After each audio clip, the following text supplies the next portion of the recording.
Today, bread is one of our most stable foods that we have. But it wasn't that long ago that we started making. Apparently, the recent direct evidence coming from the Western Asia, and particularly from Jordan, has provided evidence that bread was baked before agriculture became the norm. To me, it's not surprising. I've talked about how hunter-gatherers would, I think I've talked about how hunter-gatherers would harvest grains, especially towards the end of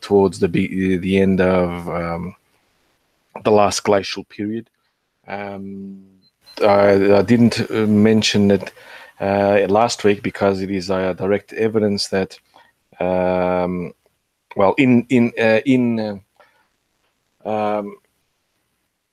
there's evidence that bread making was practiced long before this.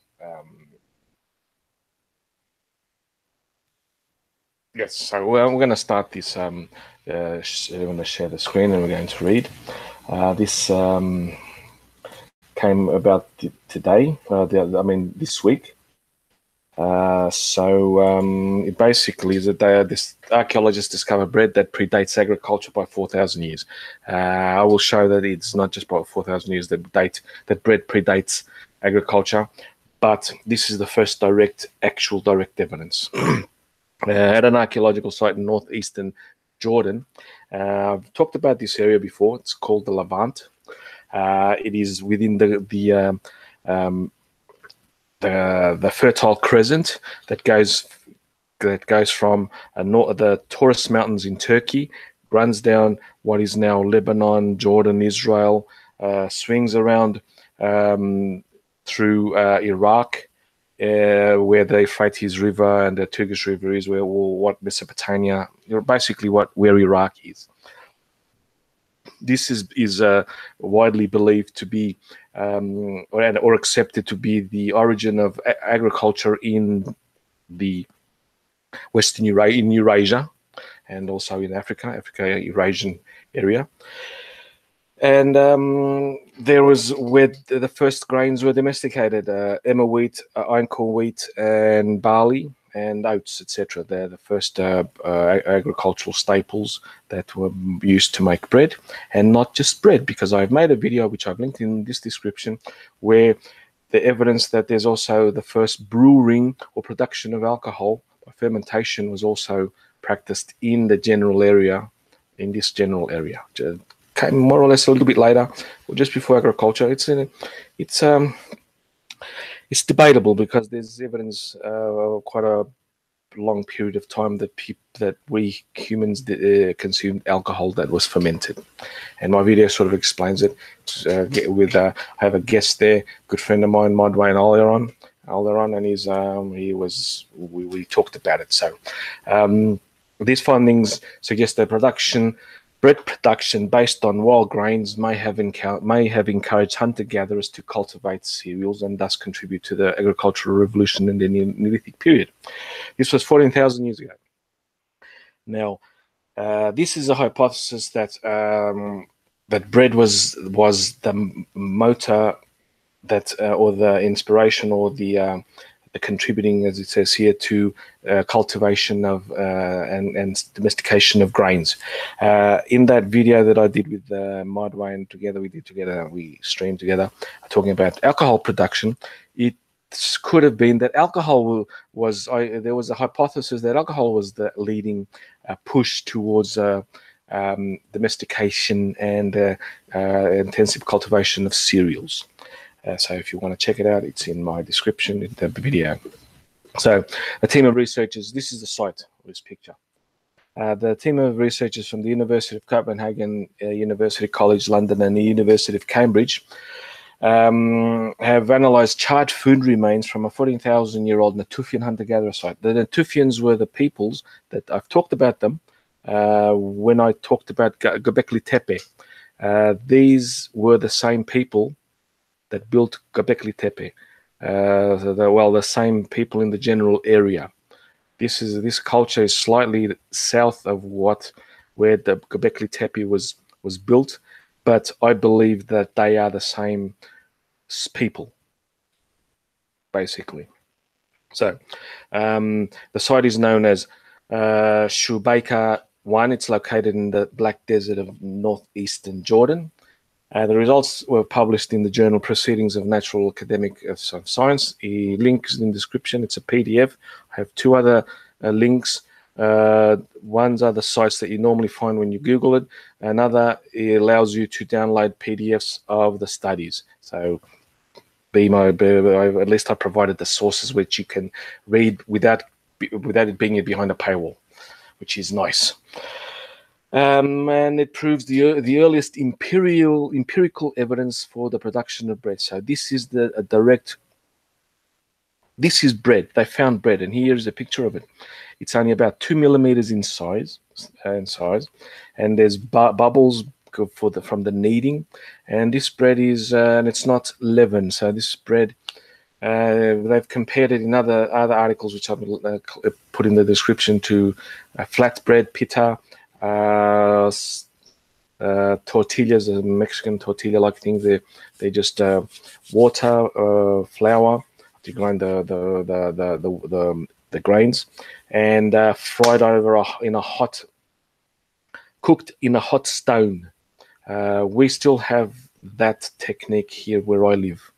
We don't use it as much, but my grandparents, even my wife, my mother, my late mother, my mother's generation, where they produced we produced a hot stone with some foods on that hot stone, and we still use the hot stone technique to fry the most delicious steaks you can imagine.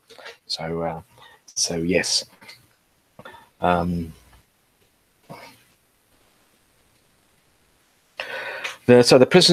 presence of hundreds of charred food remains in the fireplaces from Shubaika 1 is an exceptional find. Yes, it is. The preservation conditions must have been really exceptional.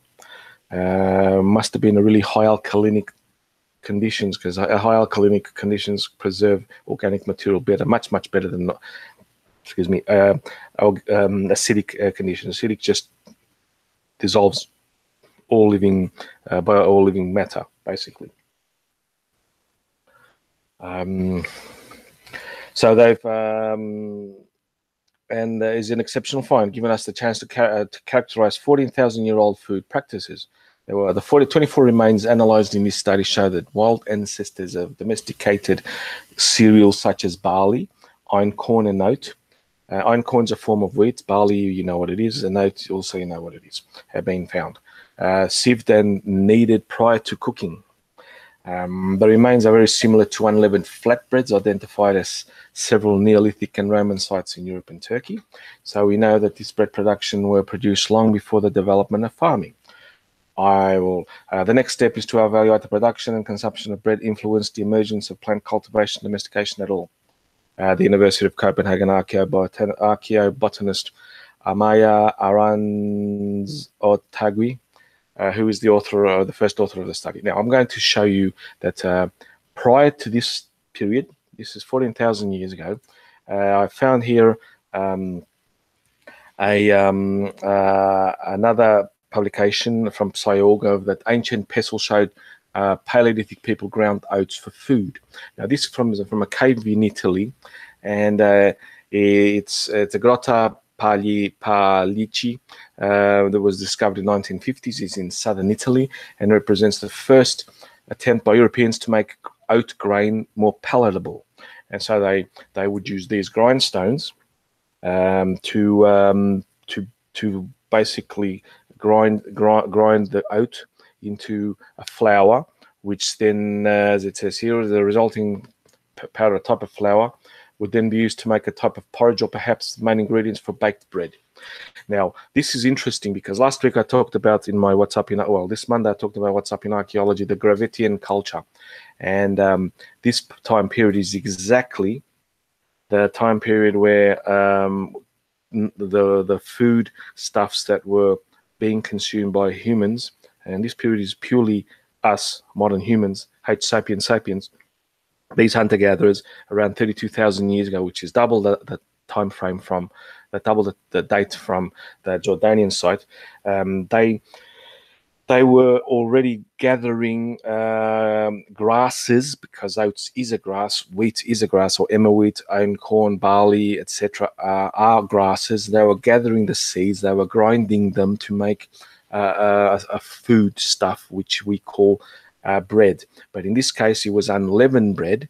Like I said, it's a flat type of bread, but nonetheless, it's a bread. Also could be made a porridge. And by possibly leaving the mash uncooked outside, unattended for some period of time, say a day or two, you may forget a little bit, it ferments, and what does it produce? It produces an alcoholic beverage, at least an alcoholic mash, which you could then add water to it and drink it, and it would give you a slight high.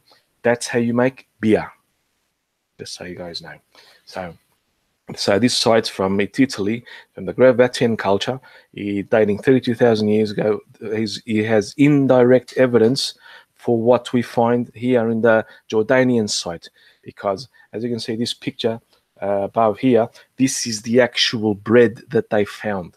It's a small piece that must have fallen like a breadcrumb or so. It's about the size of a breadcrumb, and this is the actual bread. Paleolithic 14,000-year-old bread from the Natufian culture. Here are the archaeologists excavating the site. So the University of Copenhagen archaeologist Tobias Richter, who led the excavations at Shubaika 1 in Jordan, explained the Natufian hunter-gatherers are of particular interest to us because they lived through a transitional period where people became more sedentary and their diet began to change, which we have evidence began earlier in the late Paleolithic period, that's at least the Gravatian period. But the flatbread found at Shubaika 1 is the earliest direct evidence of bread making recovered so far. Absolutely, this is a first. Up until now, it's been indirect evidence. And so the evidence confirms some of our ideas, indeed that the earliest and extreme time-consuming production of bread based on grown wild cereals may have been one of the key driving forces behind the later agricultural revolution, where cereal grains were cultivated for as more convenient sources of food. Why? Because meat spoils. You either have to dry it out, which is time consuming.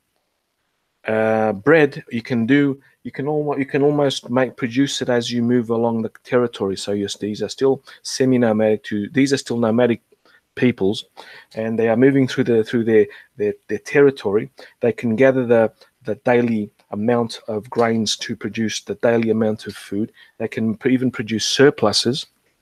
They do find a special area where it has a lot of grains, a lot of grasses growing, because, as I said, oat, etc., are oat, barley, emmer wheat, corn wheat. They're all grasses.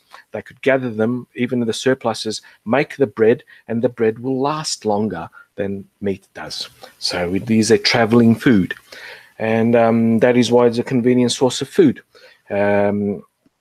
Possibly, I'm not going to give a hypothesis of how it was developed, because no one knows yet, and I'm not going to. I have not studied it directly. I entrust the studies like this to inform me. But one day I may, when I get enough evidence and enough, I'll do my own hypothesis. But for now, yes, it's one possibility that the bread production, as was in the case that I've talked about it, the alcohol production, the beer production, quote unquote, it's a beer, it's an ale, it's an alcoholic beverage, could possibly be the main driving force into cultivating wild cereals, which then became domesticated, and we get till our period till we get to now, with all the baggage that agriculture has with it, agriculture and domestication. So here's some more examples. The charred remains were analysed in electron microscopy at the University College of London, with in the lab by the PhD candidate Lara Gonzalez Carretero. I should know how to pronounce it. Well, it's Spanish, so never mind. Who is an expert on prehistoric bread. The identification of bread and other cereal-based products in archaeology is not straightforward. No, because we don't know if they made porridge, or if we don't know if they made actual bread. Was it cooked? Was it uncooked? Did they eat the raw mash like a porridge? It is complex. It is complicated. But there's been a tendency to simplify classification without really testing it against an identification criteria. We have established a new set of criteria to identify flat bread. This is one of them. Dough and porridge-like products in the archaeological record. By studying, absolutely by studying. This is a grinding bowl or stone, and by studying these grinding bones, these grinding implements, we can then determine what was the final product going to be made into. Like it said, into a flatbread, a dough, or a porridge-like product, or an alcoholic beverage as well. That has to be taken into account. Here's the side. So the bread involves labor-intensive procedures. Yeah, I've talked about that. You need the husking, you need the grinding of the cereals, kneading, baking. Going back to the Italian example, here there is also quite intensive, but they found that the closer look at the grain remains in the pestle revealed that they had been heated prior to grinding, a sign in an attempt to dry it before processing, which makes it easier to grind. So that is not really been said here, but I'm sure that they looked into that as well. So yeah, and here's the archaeologists and sampling the cereals in that area, which is the birthplace of all the cereals. So basically, to conclude, the Danish Council of Independent Research has recently approved funding for the work, so they're going to continue, which is good. And I hope they do find more evidence, because this place is as it says here, is the place of the transition, is in the golden, the Fertile Crescent, where Vigord and Child established the Neolithic Revolution, which gave rise to agriculture and pastoralism and domestication. So we end it here. And I know I am absolutely, possibly a lot of lag. So I'll end it here. I hope it gets through well enough.